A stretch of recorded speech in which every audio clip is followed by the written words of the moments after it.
Just another wee quick update, and I have made a wee bit of progress, as you can see here right in front of me. I've been reading that book, and it's just not, there's a lot of contradictions in it, and there's a lot of false information within it, and we'll just explain that a wee bit later. But I did manage to get the bolts off in the seatbelt. Extremely hard, extremely difficult. I nearly tore the floor off.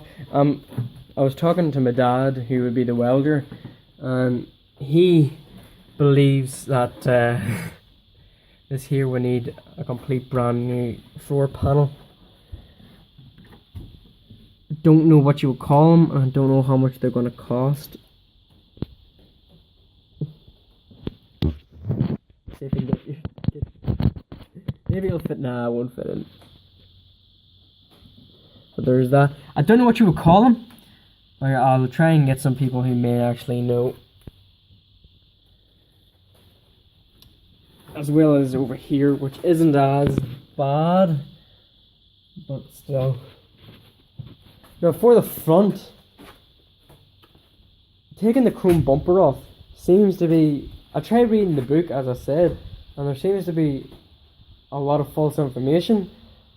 And in order to take off the chrome bumper, it's as if you need to take off the bonnet, because in here there's another screw. You can probably see it right there.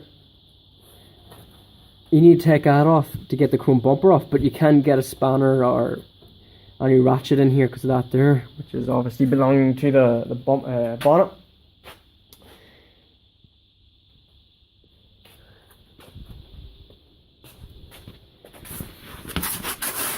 I did manage to take off the number plate, the two other bumpers, the lights, which they're a bit complicated at this moment in time. I don't know how on earth I'm going to get them off. I think you need to twist these, but there's bound to be a way. And then there's these lights, the headlamps. The headlamps are annoying me as well. Judging by the book, I'm reading the book says gently prise the rim open or off, this here bit. But how do you prime that? How do you prise that open without damaging the bodywork? That's, as I said, it's just little things like that there which is confusing me. And then you can actually take this bit off. But how do you take that off? You know, is there screws? Is there nuts and bolts somewhere behind it? I can't see any. You know, it's just very, very confusing. And then you can see, maybe if I can get this where you are. Yep, see that there's screw. I don't know if you take that screw off and then take the rim off. No, judging by it's made of multiple components. There's the rim, then there's the dust guard, and then there's the rest of it. And they say take off the rim, take off the dust guard, but then screw it off. You know, it's obviously that book, judging by the way it's worded, it caters for all Spitfires.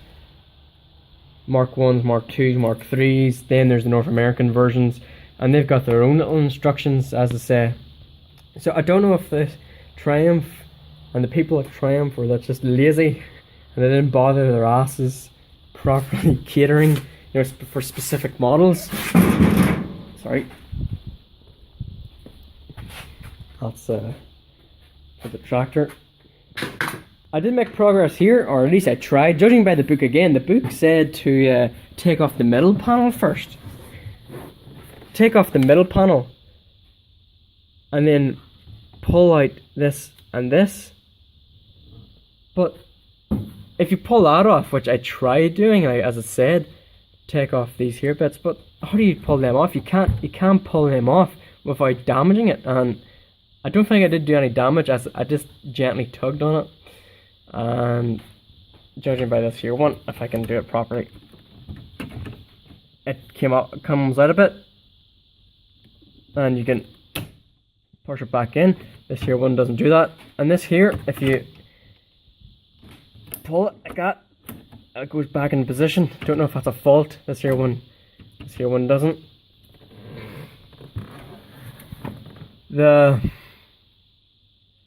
It's, as I said, it says pull that off, but there was two screws in it.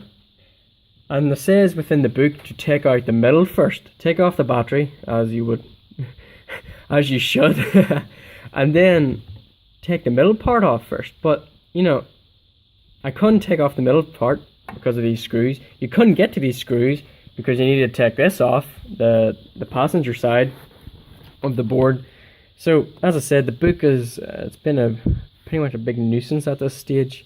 I did take off this here bit, and that's took these screws off from getting behind here. It was just an awkward squeeze, but eventually did take them off. And obviously, most importantly, always label. That's the fasten seatbelt light. And this here 1, 2, 3, as if I can reach. Oi! It belongs to the light switch. And please, yeah, focus. 1, 2, 3. Always important. And if you're not, if you're too lazy to write down and put labels on it, at least you can do is take pictures and identify the wires, which I've done for a few things.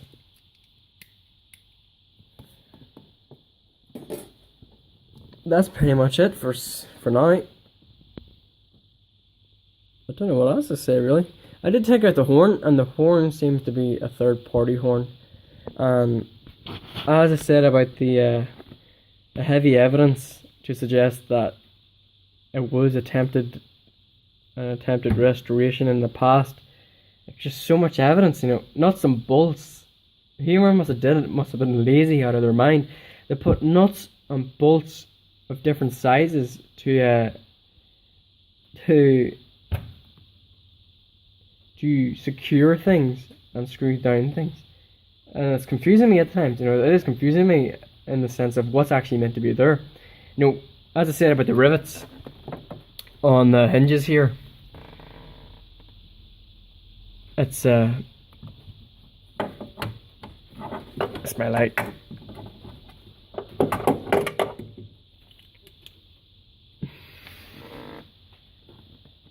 Screwing them down, if screws don't match each other and whatnot, and it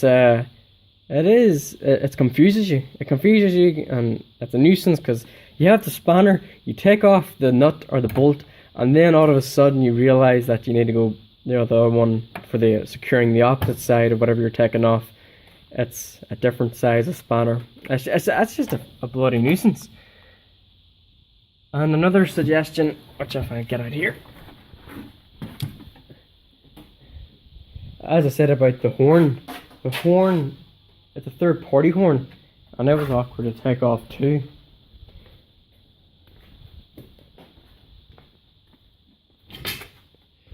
This is the horn here. I'm probably going to change it. But that's pretty much it so far. Progress is, as I said, it's just been halted by all these little nuisance little things. Nuisance awkward bolts that won't come off. The screw for this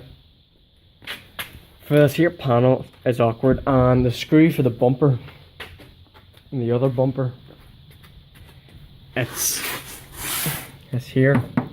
I got this side off, but this one, it's, as I said, it's corroded again. This is it. Oh, this is the, if a focus would work. Focus, please. Yeah. That's what I'm dealing with pretty much throughout this whole. Focus. Focus, please. Stop. Yeah.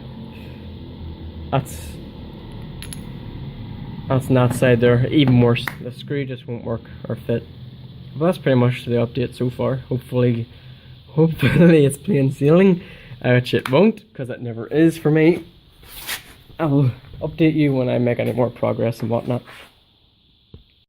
Just for quite a detailed update, simply because, well, I've been rather bad with these updates. Frankly, I do a heck of a lot. Then I remember that I should have did an update, should have recorded it, recorded something which is which would help a heck of a lot of people. Maybe they're thinking about doing the same thing or something quite similar, and they're looking for maybe little tips and tricks, little secrets, little things that would make life a heck of a lot easier. Unfortunately, I've been, as I said, very infrequent with these updates. I've got the radiator off, I've got the wings off, the wing panels, I've got all the lights, all the electricals, which is connected to the engine, is now off, which it's just pretty much a bone or a big ball of electrics. Everything. This is pretty much the nervous system of the entire car, just right there. Everything is just, as I said, no. All I had to do was disconnect it and feed it through. It was, some of them were a bit difficult. Some of the parts I don't even know what they are. So I just labeled them roughly where they were. You know, some of the names I had no idea. I'm not a car person whatsoever. My dad would know a heck of a lot more than I would. But this car, as he says, is simple to work on, and he generally knows where everything is or what everything looks like. And we've also just took this off, the little fin, if you can call it that, on this here bit. And we knew it was rotting here, but we just didn't know it was that bad. So we got to wire a brush to it and just, you know, took it off, and just these little holes I don't like. There just seems to be a bit of a heck of a lot of work, many hours of labour just trying to fix that. And there's also this here little crack here. You probably won't even notice it, but you probably do.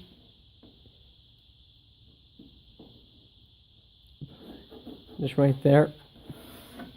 But everything else was actually perfectly fine when I took it off. Everything was easy enough. Don't get me wrong, the dashboard was a pain in the ass just because everything was just jam-packed into each other. I finally got the air conditioner off. It was bolted from the other side. But everything here is taken off. As you can see, all the fuses were here. They're all taken off. Everything is fine and dandy. Everything is exposed. All the wires, for the most part, are off.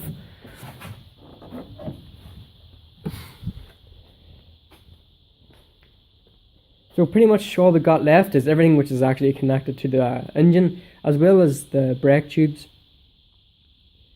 Which, at the moment, I'm hoping to get this shell split out. Obviously the window, the likes of the window, the steering wheel will need to come off, but let's come over here. Right now, I need to get just everything off the shell. So that means the clutch fluid, as well as the brake fluid. And I was told to pump it out, and you know, connect a tube here. Just if I can actually get a good bit here. Just connect a wee, like unscrew this a bit, then put a tube in, and then put it to a bottle. That's what this here's for. But unfortunately, nothing would come out. Nothing more would come out. So I was told to pretty much pump the brake, like so.